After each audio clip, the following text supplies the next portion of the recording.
अस्सलामुअलैकुम। Welcome to life of अफाम इलाही में।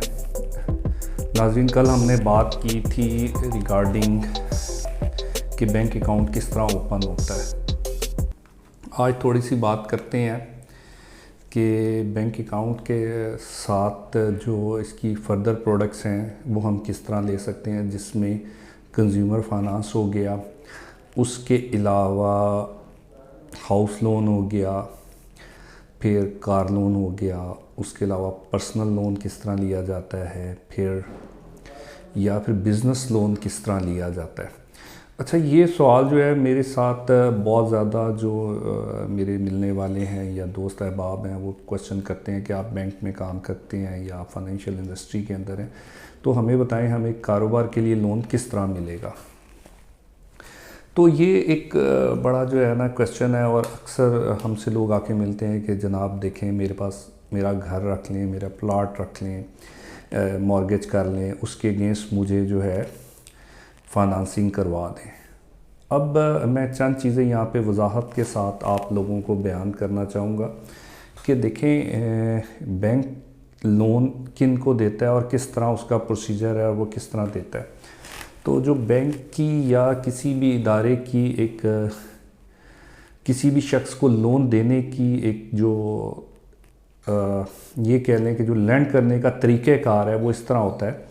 कि बैंक सबसे पहले जिस शख्स को लोन दे रहा होता है उसकी देखता है कि इसकी मंथली इनकम क्या है, और ये क्या जो ये शख्स हमसे लोन ले रहा है हमें वापस किस तरह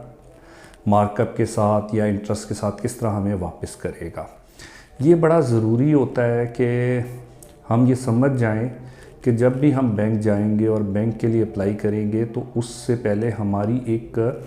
फाइनेंशियल जो है वो क्रेडिबिलिटी बनी होनी चाहिए, यानी कि हमारे पास बैंक अकाउंट होना चाहिए और बैंक अकाउंट में हमने ट्रांजैक्शंस की हों जिसकी बेस पे हमारी कोई बैंक स्टेटमेंट या फाइनेंशियल स्टेटमेंट वगैरह बन जाए।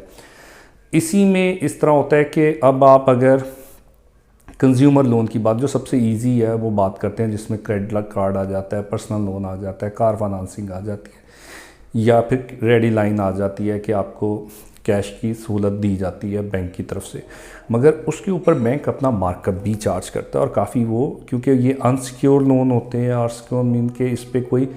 गारंटी बैंक नहीं ले रहा होता या कोई कोलेट्रल अपने पास नहीं रख रहा होता, जस्ट फॉर योर इनकम की बेस पे कि आप कितना कमाते हैं उसकी बेस पे एक सर्टन जो है आपको एक क्रेडिट लाइन प्रोवाइड कर देता है, चाहे वो क्रेडिट कार्ड की सूरत में हो, कार फाइनेंसिंग की सूरत में हो, पर्सनल लोन की सूरत में हो या रेडी लाइन की सूरत में हो। जब आप ये लोन्स वगैरह अप्लाई करते हैं तो उसका तरीक़ेकार ये होता है कि बैंक आपकी इनकम देख रहा होता है कि आप मंथली कितना कमाते हैं। जो आपकी इनकम होती है उसमें से बैंक आपका जो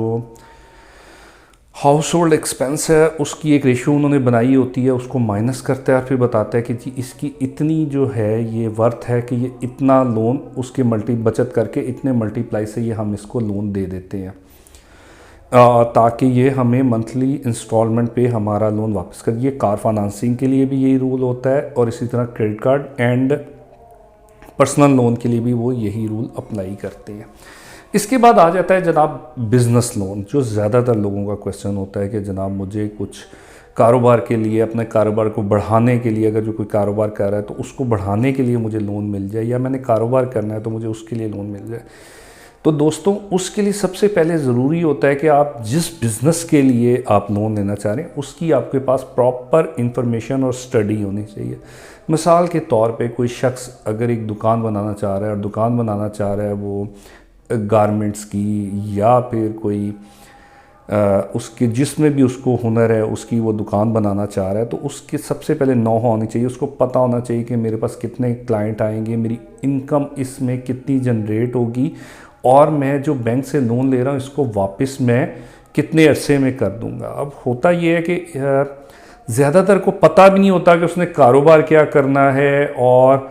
किस लिए उसने पैसे ले। कहते जी बस पैसे मुझे मिल जाएं फिर मैं सोचूंगा कि मैंने कारोबार क्या करना है, जी मुझे बस इतने पैसे मिल जाएं फिर मैं बताऊंगा कि मैं क्या काम करूंगा। ऐसा नहीं होता, बैंक इस तरह बिल्कुल लोन नहीं देता, ना देगा। उसके लिए ज़रूरी बस यही है कि आप लोगों ने जिस लोन के लिए अप्लाई करना है उसकी फिजिबिलिटी बनाएं। अगर आपको खुद नहीं आता तो मार्केट में अब फाइनेंशियल कंसल्टेंट अवेलेबल हैं जो आपको आपके बिज़नेस की फिजिबिलिटी बना देंगे और उसकी बेस पे वो आपकी इनकम भी जनरेट करके दिखाएंगे कि इस बिज़नेस में इतने का आपने माल डाला है, इतने का आप बेचेंगे, इसमें ये आपका प्रॉफिट मार्जिन होगा और इससे आप अपनी जो बैंक की इंस्टॉलमेंट है वो आप पे कर दिया करेंगे। ये बड़ा ज़रूरी होता है कि हम सबको समझना चाहिए कि हमने जब भी लोन अप्लाई करना है तो उसके लिए हमें अपनी आमदनी बना के रखनी चाहिए कि हम किस तरीके से अपने का और कौन सा कारोबार करेंगे जिससे हमें एक इनकम जनरेट होगी और उससे हम रिटर्न भी बैंक को वापस करें। बैंक को कोई सरोकार नहीं होता है कि वो आपकी कोई प्रॉपर्टी को मॉर्गेज करे या आपके किसी एसेट को अपने पास रखे। उसकी सिर्फ एक जो है बड़ी डिमांड होती है, जो सबसे पहली डिमांड होती है कि मैं जिस मसले के लिए आपको लोन दे रहा हूँ, जिस मकसद के लिए आप मेरे से लोन अप्लाई कर रहे हैं, क्या वो आप काम करेंगे या नहीं करेंगे। तो हम सबको ये बात समझ लेनी चाहिए कि जब भी हमने बैंक के पास जाना है और उससे कहना है कि हमें कुछ कारोबार करने के लिए पैसा चाहिए, फाइनेंस चाहिए, तो उससे पहले हमें उस जिस काम के लिए हम लोन लेना चाह रहे हैं उसकी मुकम्मल हमारे पास इंफॉर्मेशन हो, मालूमात हो और उसके तहत हम जाके बैंक के पास अप्लाई करें कि हमें कितना लोन दरकार है और हम इसको रिटर्न बैक किस तरीके से करेंगे और कितने अरसे में करेंगे। तो दोस्तों ये एक बात है कि हम सबको समझ के, और मैं आप लोगों को स्पेशली कहूँगा कि आप इसकी स्टडी करें और उसके बाद आप बैंक के पास जाएं। बैंक के पास फ़ंड अवेलेबल होते हैं, उनके पास उसका मकसद ही है, उसका काम ही यही है कि उसने लोगों को फाइनेंस करना है, उसने कमर्शियली लोन देने हैं और उसके ऊपर अपना मार्कअप चार्ज करना है। ये काम वो करेगा। तो बराए मेहरबानी अपने काम की पूरे तरीके से वर्किंग करें, उसकी मालूमात हासिल करें और फिर बैंक के पास अपने चले जाएं और उसको बताएं कि मैं ये काम करना चाह रहा हूँ, इस तरीके से करूँगा, ये मेरा बैकग्राउंड है और ये चीज़ें मुझे दरकार हैं, इसके लिए मुझे फाइनेंस चाहिए। इंशाल्लाह आपको मायूसी नहीं होगी, आपको लोन भी इशू होगा और आप अपना कारोबार भी सही तरीके से कर सकेंगे। ले नाजरीन, आपको मैं उम्मीद करता हूँ कि मेरी बात समझ आएगी। अगर नहीं आएगी तो किसी वक्त भी आप मुझे इनबॉक्स करके मज़ीद मालूमात हासिल कर सकते हैं। लें सर, फिर इंशाल्लाह जल्दी एक और व्लॉग के साथ मिलेंगे। तब तक के लिए इजाज़त दीजिए। अल्लाह हाफ़िज़।